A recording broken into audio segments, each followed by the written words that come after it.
हाय everyone, मैं हूं Aditya and welcome to our series 100 movies that you should watch.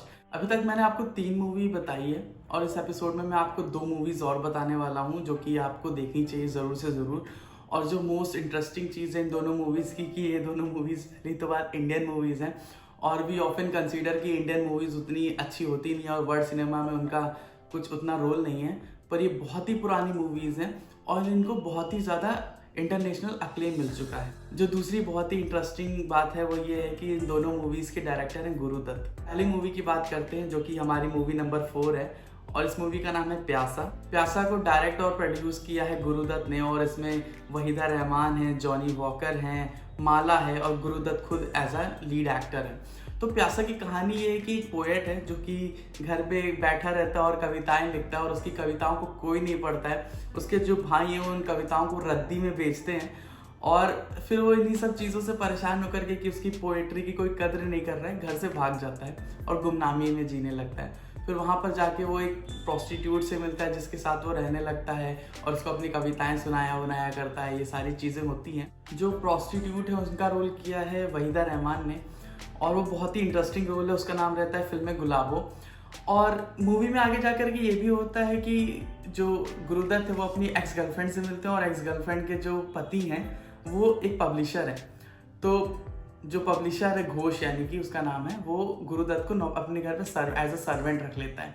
और ये पूरी कहानी कि उनकी लाइफ कैसे चल रही, क्या हो रहा है। फिर अचानक से कुछ ऐसा टर्न आता है कि गुरुदत्त एक आदमी की मदद करता है गरीबी के बावजूद भी, जिसको अपना कोट वगैरह पहना देता है और वो आदमी जो है उसका एक्सीडेंट हो जाता है, ट्रेन एक्सीडेंट हो जाता है। तो सबको ये लगता है कि गुरुदत्त मर चुका है, मतलब कि जो पोएट है हमारा, जो प्रोटैगनिस्ट है वो मर चुका है और गुरुदत्त खुद बीमार रहता है। जब गुरुदत्त सही होता है तो उसे पता चलता है कि उसके बारे में ऐसी बातें हो रही हैं और वो बाहर आता है तब तक पता चलता है कि उसकी कविताओं को छाप दिया गया है और जो घोष है उसी ने उन कविताओं को पब्लिश किया और वो बहुत ही ज़्यादा फेमस हो गया है। गुरुदत्त बहुत ज़्यादा ट्राई करता है कि वो लोगों को बता सके कि वही है, पर लोग पैसे दे देते हैं, पब्लिशर पैसे दे देते हैं उनके भाइयों को, उनके परिवार वालों को, ताकि वो कह दे कि हाँ जो ओरिजिनल पोएट है वो मर चुका है। तो ये पूरी कहानी है और फिर इसमें दिखाते हैं कि कैसे अंत में जब वो आता है सामने वापस कि बताने के लिए दुनिया को कि मैं ही असली पोएट हूँ, तो जो हिपोक्रेसी उसे देखने को मिलती है, उसके बाद वो कहता है कि मुझे इस दुनिया में नहीं रहना और फिर वो जो गुलाबो है उसके साथ वो सब कुछ छोड़ करके वापस चला जाता है। मूवी बहुत ही ज़्यादा इंटरेस्टिंग है, बहुत ही ज़्यादा एंटरटेनिंग है। आप देखोगे कि 1957 की बनी मूवी भी कितने अच्छे ढंग से उसे दिखाया गया है और आपको कुछ भी ऐसा नहीं लगेगा कि आप ऐसी कोई चीज़ देख रहे हो जो कि आउट ऑफ द टाइम है। पहली चीज़ तो ये। इस मूवी की एक बात ये भी है कि 2005 में टाइम मैगजीन ने लिस्ट निकाली थी 100 greatest movies of all time, 1923 से लेकर के 2005 तक की। उस लिस्ट में इस मूवी को रखा गया था। कई सारे ऐसे हिंदी क्लासिक गाने हैं जैसे कि जाने वो कैसे लोग थे या सर जो तेरा चकराए, वो इसी मूवी के गाने हैं। तो इस मूवी को ज़रूर देखिएगा और कमेंट करके बताइएगा कि ये मूवी आपको कैसी लगी। बढ़ते हैं अपनी 5वीं मूवी यानी कि इस एपिसोड की दूसरी मूवी और टोटल लिस्ट की हमारी 5वीं मूवी की तरफ। उसका नाम है कागज़ के फूल। तो कागज़ के फूल जो है अगेन वो गुरुदत्त की मूवी और इसमें ऑलमोस्ट सेम कास्ट है। वहीदा रहमान है, जॉनी वॉकर है और इस मूवी के बारे में कहते हैं कि ये अपने अहेड ऑफ टाइम बन गई थी। और जब गुरुदत्त बहुत ही ज़्यादा सक्सेसफुल हो गए थे, उनके स्टूडियो को बहुत ही ज़्यादा सक्सेस मिल गई थी, तो उन्होंने ये कोशिश की थी कि अब वो सारी मूवीज़ बनाएं जो हमेशा से बनाना चाहते हैं। और ये मूवी जो है गुरुदत्त की काफ़ी नज़दीक थी और उन्होंने उनकी पर्सनल लाइफ से जुड़ी कुछ बातें और उन्होंने एक डायरेक्टर जो कि बॉलीवुड में हुआ करते थे उनकी स्टोरी से इंस्पायर होकर के इस मूवी को बनाया था।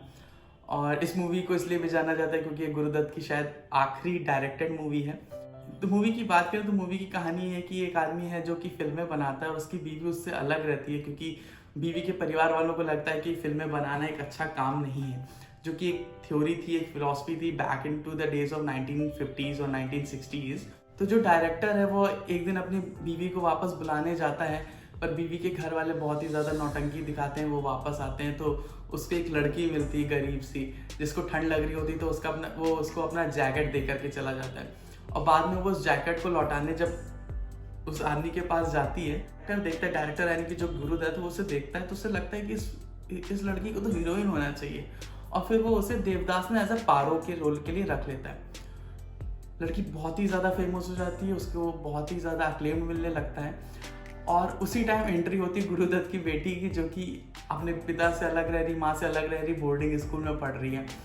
तो उसको ये बात अच्छी नहीं लगती कि उसके पिता के पास कोई और तीसरा इंसान आ रहा है। तो गुरुदत्त की बेटी पम्मी बहुत कोशिश करती है कि उन लोगों को अलग कर दे, और वो वहीदा रहमान से कुछ ऐसी बातें बोलती है जिसकी वजह से वो फिल्में छोड़ के चली जाती है। और उसके बाद गुरुदत्त अपनी बीवी से तलाक का केस भी हार जाता है, जिसमें उसको अपनी बेटी को अपनी बीवी के हवाले करना पड़ता है। फिर काफ़ी सारी एडवर्सिटीज़ आती है और गुरुदत्त अंत में बहुत ही ज़्यादा अल्कोहलिक हो जाता है, हीरोइन को वापस जाना पड़ता है। तो इसमें पूरा दिखाया गया है कि कैसे एक बहुत ही मशहूर डायरेक्टर, जो कि जब फेमस रहता है तो उसकी ज़िंदगी कैसे रहती है, और जब वो मशहूर नहीं रहता है तो उसकी ज़िंदगी कैसे रहती है, सारी चीज़ें इसमें दिखाई गई हैं। मूवी बहुत ही ज़्यादा एंटरटेनिंग है, और इसमें जैसे कि मैंने आपको बताया तो इसमें कई ज़्यादा स्पॉयलर्स भी हैं, पर उसका कोई मतलब नहीं, क्योंकि इतनी ब्यूटीफुली बनाया गया इस मूवी को कि आपको देखने में बहुत मज़ा आएगा। और ख़ास तौर से इसका लास्ट का सीन, जो कि मुझे लगता है कि उसका एक बहुत ही ज़्यादा बड़ा आफ्टर टेस्ट है, और वो आपके साथ बहुत ही लंबे समय तक रहने वाला है। तो इस मूवी को ज़रूर देखिएगा, और अगर आपकी भी कोई रिकमेंडेशन है, आप भी कुछ चाहते हैं कि हम लोग आपको रिकमेंड करें, तो इसमें कमेंट करके ज़रूर बताइएगा। और मैं फिर आऊँगा 100 movies that you should watch के नए एपिसोड के साथ। Thank you.